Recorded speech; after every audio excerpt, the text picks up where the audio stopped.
Okay, recording this video on Saturday, the 1st of February 2020.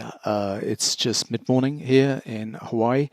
I don't want to pepper you with too many videos or emails, so I'll probably put this video and email out on Sunday. But I thought it would be worth talking about the pound versus the euro. We can't go past the Brexit leave date, which was on Friday, 11 p.m. London time, without some kind of recognition of the change. This whole discussion has been going on at least for 4 years, with the lead up to the vote in the UK and then the decision and then the 3 years of political wrangling backwards and forwards, finally with an agreement UK to leave the Eurozone. So we can't kind of pass this by the opportunity to have a video and talk about, well, what does it mean particularly for the pound versus the euro? So I'm going to just go through some charts just showing the relative strengths of the pound versus euro, what I think is going to happen kind of in the medium term, and then just a discussion about kind of the long term. And I don't know, half of me is English. I was kind of raised and educated there, but I don't particularly feel very English, and I spend a third of my year at least in Europe, in France, and so I have some kind of soft spot certainly for the Europeans and the European kind of way of life. So I hope my comments aren't viewed as too biased. I try to kind of see both sides of the coin. But anyway, let's talk about the charts first of all. This is the usual setup with the better indicators, multiple time frame versions. We've got two charts side by side. On the right hand side is better sine wave, which is a price-based only indicator, and it shows me the cyclical support and resistance areas and therefore the trending zones on the three different time frames. The slow and the fast lines from better sine wave based on the Eller's algorithm are shown below here. The highest time frame is the really thick lines here, and then the intermediate time frame is the less thick lines here. So that's all price based on one side of the chart. On the other side of the chart is all volume based, and there's two indicators here, volume momentum and beta pro-am. Volume momentum here showing with our exhaustion, bearish and bullish divergence and flush patterns on the bottom here and superimposed on the price bars themselves.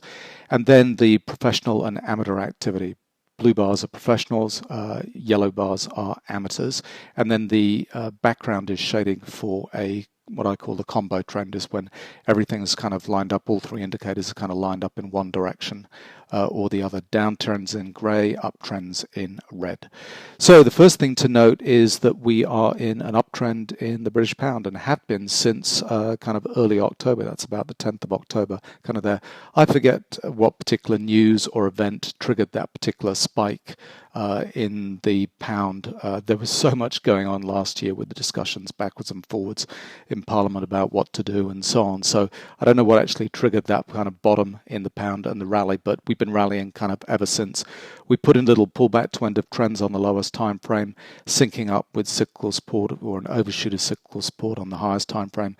And you can see as soon as we broke above that resistance on the intermediate time frame at 127.5, we were basically into an uptrend here on the pound. You can see the blue professional bars were buying that breakup. That is jumping the creek, a Wyckoff term, which basically means a lot of professionals kind of buying the breakout in expectation of the continuation of the rally. You can see with Friday's trade, we're up at 132 versus the breakout level at kind of 26.27. So had a nice little rally in the pound. So the pound is showing strength here. And where does it go? I mean, we've got resistance on the highest time frame here, come at 35.5. But if this is exhaustion buying with this blue dot here, that's kind of oops, let me just show you that. It's kind of mid-sequence. It's kind of getting the move going, if you like, breaking us into this uptrend. So normally what we expect is the trend to continue until we see all of that exhaustion volume that was buying the bread out being dumped to the amateurs at the top of the move. So wherever that kind of top kind of comes in. But we're in an uptrend in the British pound. So compare that with the euro chart here, and you can see down, down, down, with the exception of Friday's activity, where we did find a bottom here on the intermediate time frame. Support came in and we had a rally from there. Put out the video on Friday evening about that, and so I'm expecting some strength in the euro, but definitely the euro has been weaker than the pound over this last 4 to 6 month kind of period. So on this chart, yes, we're well overcooked on the downside. There's support on the highest time frame. We've run all the way down into pullback to end of trends on the lowest time frame. On the intermediate time frame, we've gone exhaustion, sell, and bullish divergence, and so on. Not a huge number of blue professional bars kind of down here at the bottom, but we're kind of overcooked on the downside. So we're due for a rally on the euro. The question is, who's going to win in the long term? Is it going to be the people backing the Eurozone or the people backing what is happening in the UK and kind of support for Brexit? One of the things that we can look at is directly the euro versus the pound. And I'll show you that chart. So on TradeStation here, you can pull up each of these major currency pairs, the euro versus the pound, EUR, GBP. There. The problem with these on TradeStation is there's no volume. And even if you set this to kind of tick bars and so on, I find the volume very unreliable. I do like these particular contracts which come out of the CME, which don't represent the entire market by any means in terms of the Forex kind of trading, but at least the volume signals and the professional and amateur activity that you get out of the CME contracts is representative now of what is going on in the major trends. But you cannot compare, this is the euro versus the dollar, and this is the pound versus the dollar, but you can't compare directly the euro versus the pound. You have to go to this contract, EUR GBP. And you can see here it just looks messed up because we have no volume data of any worth in this particular contract. So all I can do is look at the pricing trends kind of using better sine wave here. But it does show us what is going on at the moment. And you can see this is the euro is weakening against the pound and having kind of topped out July, August last year. That was the peak in the strength in the euro. And ever since, the pound has been rallying and strengthening against the euro. And I expect that to continue. We're down here at kind of critical support at 82, the euro versus the pound. I think it's about 119, 120 when you flip it the other way, the pound versus the euro. And I think we're going to continue down. This trend's going to keep on going. What I like to do, just look on the longer term charts, is to look at the weekly charts on these. So we kind of bump this up. You can see kind of big picture what's going on. So since the financial crisis, you can see the euro strengthened versus the pound during the financial crisis. Then we went through a period where the euro was weakening all the way into 2016. And that was when the Brexit vote was, what was the date? I wrote this down, 23rd of June 2016. And at that point, the pound sold off really heavily. That was the particular date. You can see here where we breached that resistance line into an uptrend here of the euro versus the pound. So the pound was weakening during that period and the euro was strengthening. However, what we've had on the weekly chart is a whole bunch of topping out kind of moves up here. I wonder if you can hear that in the background. That's a chicken kind of crowing. We have a lot of chickens in the wild here in Hawaii, so if you hear that in the background, that's what's making that kind of noise. Anyway, so back, he must be just outside the window because he's just going off there. Anyway, so resistance on the highest time frame here at 91. And we had cyclical end of trends kind of go off. So pullback to end of trend on the lowest time frame, followed by pullback to end of trend on the intermediate time frame, all syncing up with this resistance on the highest time frame. Back up here, we had a triple going on. You can see SR1, 2, and 3 were all finding resistance at that point. We had another triple going on here. Can't actually see that. Can I get that onto the chart? No, not really. So anyway, resistance, resistance, resistance on all three time frames. And I say big things happen at triples. We either get big breakouts or big breakdowns. And for the euro versus the pound, it was a bridge too far. We just couldn't spike through here and continue the uptrend. This is one of these kind of, I talk about rippling through the time frames, the lowest time frame end of trend, the intermediate time frame end of trend, and we don't have an end of trend on the highest time frame, but what we've reached is cyclical resistance on the highest time frame here. So the bars are still red on the weekly chart, but we are sat right at double support going on here. You can see that just here. Can I show you that? Yeah, there we go. Double support on here at kind of 82, 83. And a drop through there through that support would turn us into a downtrend. And I like double supports being broken, or double resistances being broken, because it does mean that the trend move is kind of strong. So look for that in the days and weeks to come. The euro will start to weaken against the pound. The pound will start to strengthen against the euro, which means, the fight is over between, the Eurozone and exiting or entering the Eurozone, and it's going to be a positive move. Capital will flow into the UK economy rather than into the European economy, and that's what we'll see. Flows out of Europe into the UK, for example, and around the world, preferring to go to the UK rather than the Eurozone. So that's what the chart is showing us, and I had a little bit of a think. I mean, I've been kind of mulling a lot of these things for some months and years as the whole thing has kind of gone on, as people have asked me, particularly when I'm here in the US, people say, what's going on with Brexit? What do you think is going to happen? Is it going to be good for the British economy? Is it signaling something about the European economies and so on? And try to put down my kind of top level type of views on this. And I see this in terms of disadvantages that are facing the Eurozone kind of going forward versus potential opportunities that the UK. So top three line items for each side.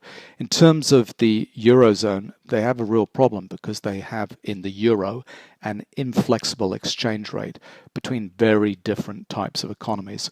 And, fixed exchange rate, fixed kind of structures eventually do break under stress. And so I just don't see the euro as a currency kind of persisting when we have these very different types of economies kind of going forward. And I'll talk about an anecdote about that just in a minute. The second one is we've got very different views on how to government spend in different economies.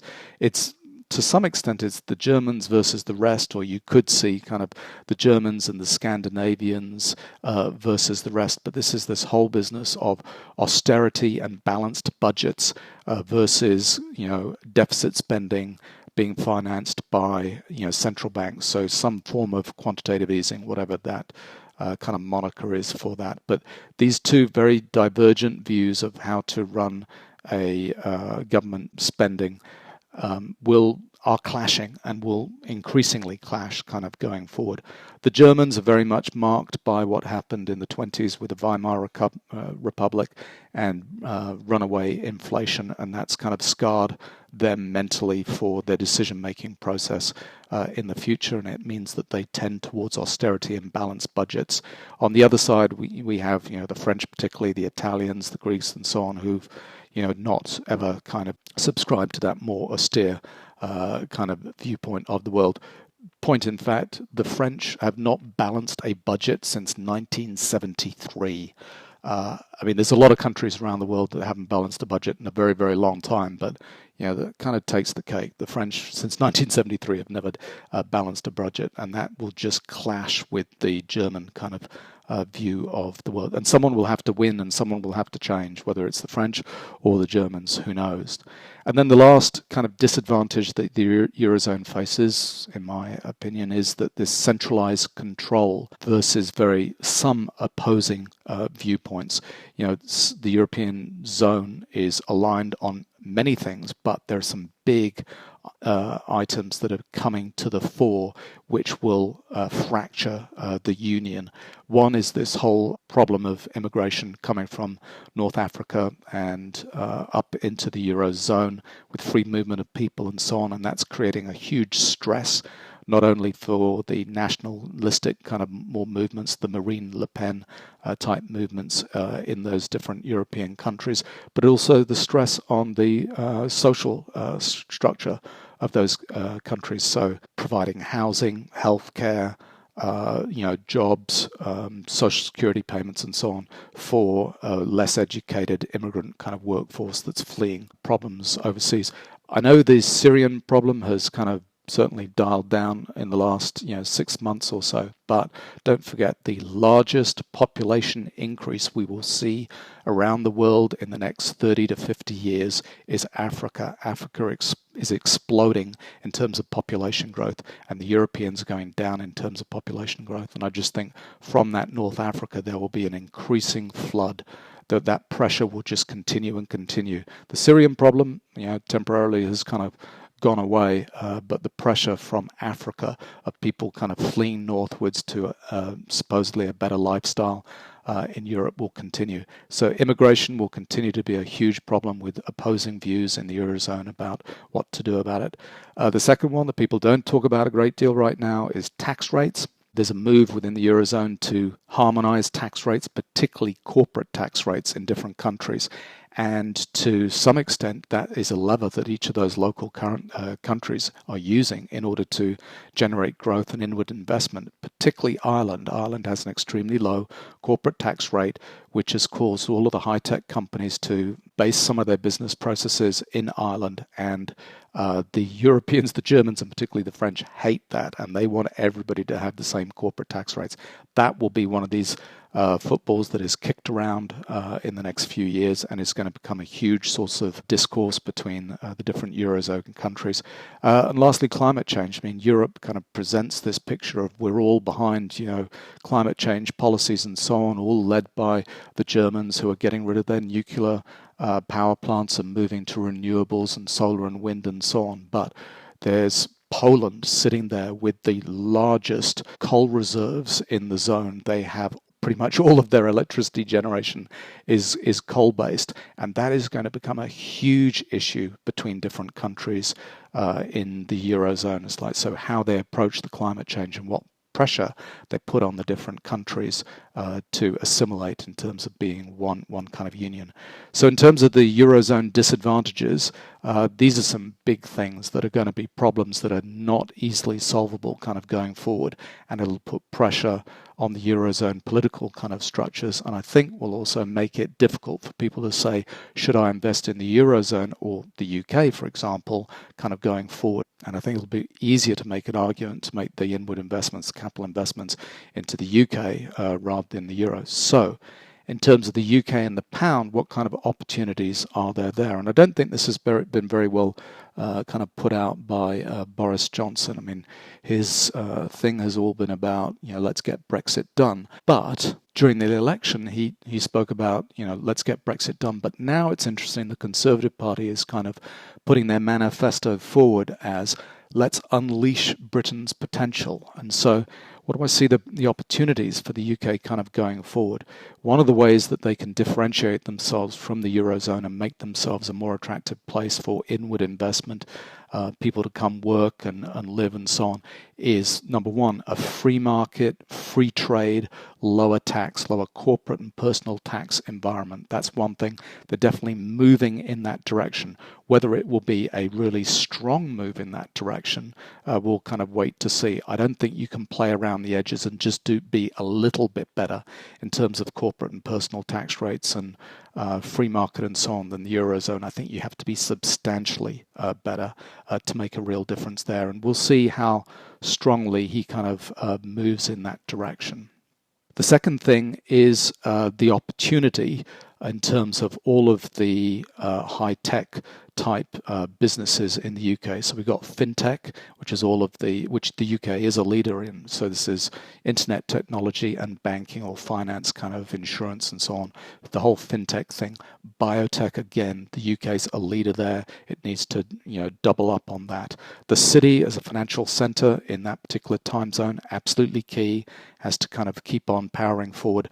Research and development in general, and also the higher education, the university system in the UK, English speaking, English rule of law, all of those things contribute to a more that's the areas where the dynamism is going to happen in the UK economy, and it's all based around entrepreneurship and the small to medium size economy.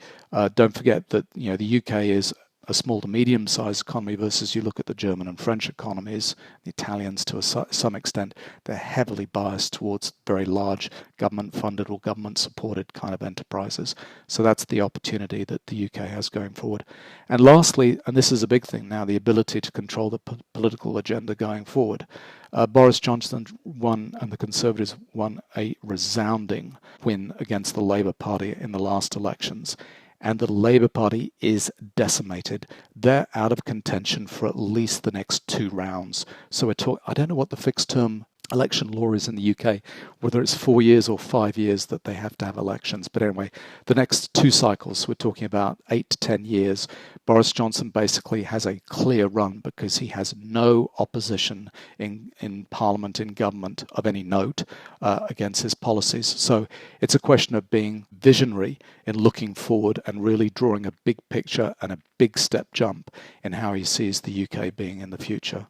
So that's my kind of 2 views on the different sides of the euro, the advantages of the UK versus the disadvantage of the Eurozone. I'll just give you 2 anecdotes, and one talks to the inflexible exchange rates, and the second one talks to the SME and more the kind of high-tech businesses. The first one is to just describe an opportunity that the Eurozone missed because of their fixed exchange rates with euro. Everybody remembers the crisis that we had in Greece, and Greece defaulted on their debt. The Germans basically paid for it, and the Greek economy is down, I think it's 20 or 25% on the peak that they had post the GFC. So the Greek economy has been absolutely decimated. Most of the young people have learned English or German or French and kind of moved away, and the Greek economy is not going to recover, in the foreseeable future. If there had been a flexible exchange rate, we could have seen a resurgence quickly in the Greek economy. One of the things the Greeks have is they have had during the last century 2 or 3 of the largest diasporas. That's Greek people moving overseas. We have massive Greek communities sitting in the US, for example. We have a huge Greek community in Melbourne. 2 of my best mates are Greeks, but one's Australian, one's American. They frequently, every year or every other year, go back to their home villages on islands. They both actually happen to be from the island of Samos. But they go back to their home islands and catch up with grandparents, cousins, you name it. If there had been a flexible exchange rate, so a drachma, a new drachma or whatever, one of the opportunities the Greek economy kind of missed was for Greeks that live overseas to invest, buy property in their home villages, hometowns, home islands. I know that my Greek friends would have loved to have bought a holiday place that they would go back to each year to visit their families.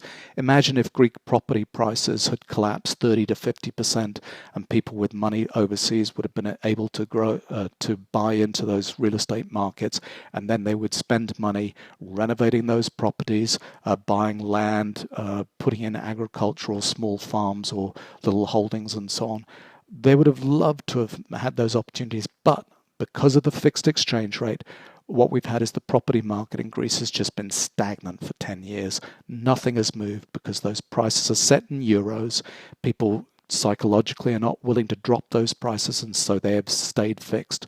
But if the exchange rate had gone down by 30% or 50%, yes, the prices in the new drachma or whatever would have been the same, but people from overseas would have been able to buy into those markets and would have bought into those markets. Capital would have flowed in and it would have been spent in those local markets. People would have had jobs, building renovation jobs, property management for holiday rentals and so on and so on. And that was a huge opportunity that was missed because of these kind of inflexible exchange rates with the euro between the different countries. Second little anecdote, just talking about the difference between the UK and France in this particular example to do with the internet and how the UK is on the forefront of these things like fintech and using the internet for entrepreneurial SME businesses and so on versus, for example, France. One of the things that we notice in France is that all of the restaurants have no websites. None of the businesses. You're lucky if a restaurant in France, if you want to make a booking, has a Facebook page where they maybe have put up a menu. You certainly can't make bookings online. No one in France is on the cutting edge of what's happening on the internet. I don't know if you're a French person kind of listening to me right now, you're going to be screaming at me saying, "You idiot, you understand nothing." I know the French were at the front end of internet and high-speed internet. We were lucky 10 years ago when we started traveling to Biarritz. Biarritz had one of the highest speed internets that we experienced around the world. Well, the rest of the world has caught up, and there's a difference between infrastructure and actually the people using the infrastructure. A friend of ours runs a travel agency business, and I was talking to him about, what about the impact of the internet on your travel agency business, because he has not probably about a dozen or so different kind of locations where people walk in and book holidays, cruises, and so on. What Thomas Cook kind of is famous for in the UK, for example. Thomas Cook failed in the UK because of the internet, because people are using internet to book their travel, book their hotels, book their car rentals, and so on. He said, not a problem in France. The French people really don't like the internet. There's a cultural difference in Europe. France, we see it kind of day to day, but I'm sure it exists in Italy and Spain and Germany to some extent. They are not at the leading edge of internet businesses, and they won't be at the cutting edge of internet businesses because there is, frankly, a cultural difference. It is one of the things that we love going to France for, because they are less glued to their phones. You go out to a restaurant in the evenings, you go in the UK or the US, and families are just looking at their screens, at their mobile phones the entire time during a meal. You do not find that in France. People do not have their mobile phones on them when we're out to dinner. They'll switch them off. You have a conversation. You're out there with your family. Kids are not given iPads to keep themselves busy when the meal is finished, and the adults want to keep on speaking. So culturally, there's a huge difference, and I think that's a huge opportunity for the UK, because the UK is on the cutting edge of those kind of internet businesses. But in Europe, they will struggle because they're just culturally different.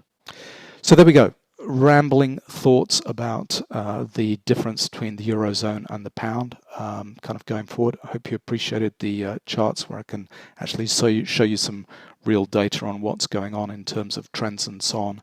And, just take all of these comments, the softer side of things, with a grain of salt. They just happen to be my personal opinions from kind of seeing the two sides of the coin. But going forward in the next year or two, I'll be fascinated to see what happens in the UK, whether we're going to have a resurgence of capital investment. You'll start to see it in house prices in London kind of going up, and I think that's already starting to happen now.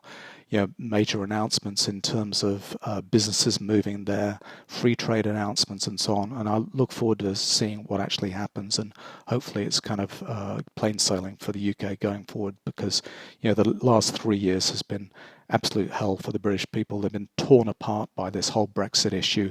It's just like the Trump phenomena in the US. It is split families and made the public discourse poisoned by the whole thing. But hopefully now we have some kind of clarity going forward, and everybody will move forward kind of constructively. Anyway, enjoy your weekend, and looking forward to next week's trade.